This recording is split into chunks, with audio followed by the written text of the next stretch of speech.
Louis Vuitton is the most valuable luxury fashion brand in the world. Its CEO, Bernard Arnault, with a net worth of around $180 billion. Looking at the company today, you would never guess that it was founded by a man who was homeless during his adolescence, had no education, no home, and no one to support. This is the most motivating and thrilling story of Louis Vuitton. LVMH's origins may be traced back to the vision of its namesake, Louis Vuitton.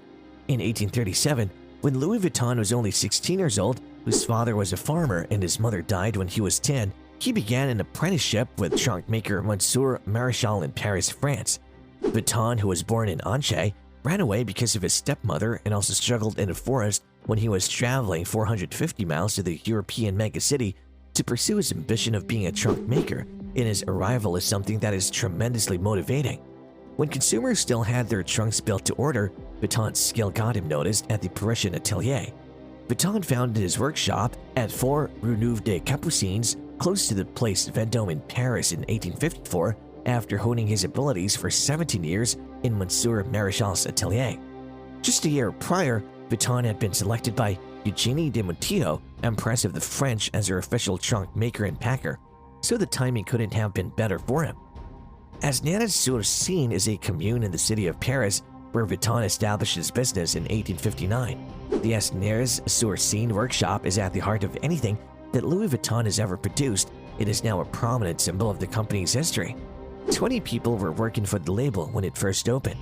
At the Louis Vuitton factory in Asnières-sur-Seine, 225 people were employed by 1914. The atelier, which was the only workshop for the company until 1977, is still home to around 170 artisans. The site has become almost a religious experience for devotees of the brand. The former Vuitton family home in Asnières-sur-Seine is now a private museum decorated in the Art Nouveau style and serves as both a working workshop and a showcase for Louis Vuitton's wares, which are sold across the world. The atelier at Asnières-sur-Seine plays a pivotal role in the development of the Louis Vuitton label. The gray trunk with the flat top for this brand was made there. It was called the Trianon trunk. Albert Kahn, a wealthy banker, commissioned the first personalized Louis Vuitton trunk. But possibly, the greatest thing Louis Vuitton ever made was a sleeping trunk for French adventurer Pierre Savorgnan de Brazza in 1874. The bed trunk was essentially a modified trunk with the ability to unfold into a bed, making it an excellent addition for a traveler like Brazza. Even after he died in 1905, the famous explorer continued to buy the product. Coco Chanel bought the company in the early 1900s. In 1925, she commissioned the business to manufacture the now iconic Squire bag. The same Louis Vuitton pocketbook was renamed Alma 30 years later. By the 1930s, Louis Vuitton had introduced the Speedy and Keepall. Gaston Louis Vuitton took over the George's death in 1936. Gaston expertly led the corporation during World War II to secure survival and innovation. Brand image may be irrevocably destroyed. The Vuitton family allegedly supported Marshal Philippe Pétain Vichy's dictatorship and did business with the Germans during World War II. According to Voncini's statement to the media outlet, the corporation denied her request for information about the brand's wartime actions by claiming that all records dating back to 1930 had been destroyed in the fire. Louis Vuitton was already an LVMH brand by the time the news broke. The French satirical magazine Le Canard Enchaîné quoted a spokeswoman for LVMH as saying, "We don't reject the facts, but unfortunately the author has exaggerated the Vichy affair." He oversaw the opening of new flagship stores for the luxury brand in several major markets outside of France. Since Recamier took over as CEO, the Maison has expanded to over 100 locations throughout the world in less than a decade. In 1984, the company went public, making the end of its family ownership, and 3 years later, it merged with the premium champagne firm Philippe Pétain's Vichy and the cognac brand Hennessy to become the current LVMH. In 1990, after a legal battle, Bernard Arnault succeeded Recamier as CEO of LVMH. Bernard Arnault, born 1949, has a luxury goods holding firm that owns more than 70 of the greatest premium brands in the world, including Christian Dior, Louis Vuitton, Dom Perignon, Moët Chandon, Hennessy, Sephora, and Tag Heuer. Arnault made a power play that made him infamous throughout Europe. After getting his foot in the door at LVMH, he took advantage of the ongoing conflict between the company's two CEOs to acquire a majority stake and eventually forced them out of their positions. He became chair, CEO, and main shareholder of LVMH after one of the toughest confrontations in French fashion, and he still holds those roles as of April 2022. Over the next 3 decades, he merged the assets of the defunct Bussac with those of LVMH and dozens of other purchase enterprises to form the world's largest luxury conglomerate, with revenues of 44.6 billion euros or $51 billion by 2020. This included the acquisition of Dior. While Louis Vuitton has always been synonymous with high-end handbags, the brand's meteoric ascent to prominence in the fashion industry did not start until the 1990s. Louis Vuitton's incorporation with LVMH marked the beginning of the brand's foray into the high-end fashion industry and the modern attire of the elite. The Vuitton family lost control of the company in 1990 when Yves Carcel became president. 7 years later, Louis Vuitton hired Marc Jacobs, who revolutionized fashion and the Louis Vuitton logo. In 1998, American Marc Jacobs presented Louis Vuitton's first ready-to-wear brand. This began the label's rise to fashion domination. It currently competes with Gucci, Balenciaga, Calvin Klein, Chanel, and Burberry. Over his 16 years at Louis Vuitton, Jacobs gave the brand's iconic monogram canvas a fresh look by printing it on everything from hats and fans to tights and jackets.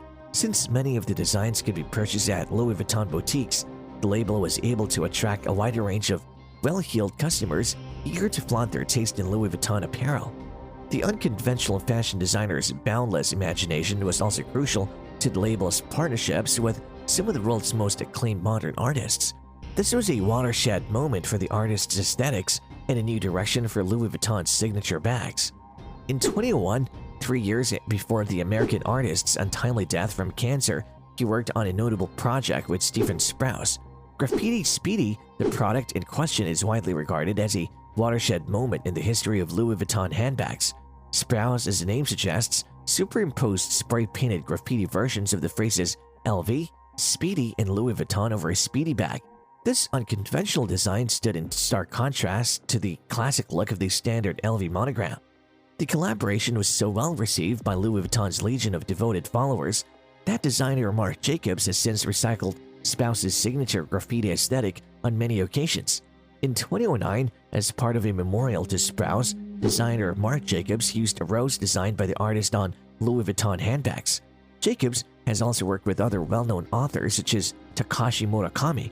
Bags featuring the LV monogram in bright colors including hot pink, turquoise, and Kelly green were released by the famed Japanese modern artist. Known as the Monogram Multicolor line, its style quickly became a favorite among Louis Vuitton's younger clientele. Over the next decade, Murakami and Louis Vuitton released Cherry Blossom in 2003, Mono Camouflage in 2008, and Cosmic Blossom in 2010. Each line has cherry blossom motifs and charming Murakami graphics. Jacobs designed Louis Vuitton until 2014. Before joining the French luxury company, he started his firm. Following the fall of 2014 fashion presentation, Gesquier, a former creative director at Balenciaga, released the Petit Mal bag. One of Louis Vuitton's most famous creations is the Petit Mal. For the Petit Mal, Gesquier redesigned Louis Vuitton's renowned trunk. As a result, it was created using calfskin leather and gilded brass accents. Gesquier's first Louis Vuitton collection included bracer leather pants, aligned skirts, zip-up high-neck sweaters, and boxy coats. Everyone admired the leather and the geometric precision of the designer. Kim Jones created the men's collection, while Gesquier created the women's. Jones, the house's artistic director for men since 2011, introduced streetwear. Jones switched from Louis Vuitton to Dior Homme. Virgil Abloh, a well-known designer, took over in 2018. Abloh is the first person of color to occupy the post of artistic director for the Louis Vuitton men's division. The Paris Fashion Week in June 2018 saw the unveiling of Abloh's first collection for Louis Vuitton, titled Color Theory, which had 56 different styles. The fashion show included models in one-of-a-kind outfits walking down the catwalk. These included anoraks with slits at the back to fit in bum bags, leather vests with the LV monogram, and double-breasted wool mohair blazers. The models sported updated versions of classic handbags, including the Petit Mal and Keepall, which had new color palettes, matte leather, and metal accents. Abloh and Louis Vuitton had a banner year in 2021, thanks to the April appointment of BTS, the world-famous Korean pop boy band, as the brand's new brand ambassador. Along with Emma Stone, Sophie Turner, and Naomi Osaka, the boy band became a spokesperson for the company. The trio first appeared in public in Abloh-designed clothes, during the Louis Vuitton Fall-Winter 2021 menswear presentation in Seoul in July when they starred in a special fashion film. Each of the 7 members, including Jungkook, J-Hope, V, RM, Jin, Suga, and Jimin, wore a different outfit and complemented it with a special accessory. In this category, you'll find Louis Vuitton coffee cups with airplane designs, monogram sunglasses, white and green LV trainers, and long jackets.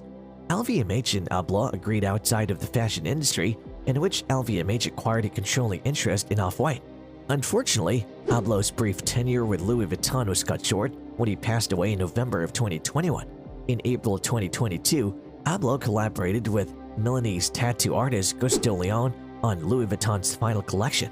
The French design company was among the first to express an interest in the future of fashion in the metaverse, a concept loosely defined as a platform where people can interact with each other and their surroundings virtually. As part of it, the brand will release Louis the Game. And that's all for the video today. Don't forget to like the video and subscribe to our channel.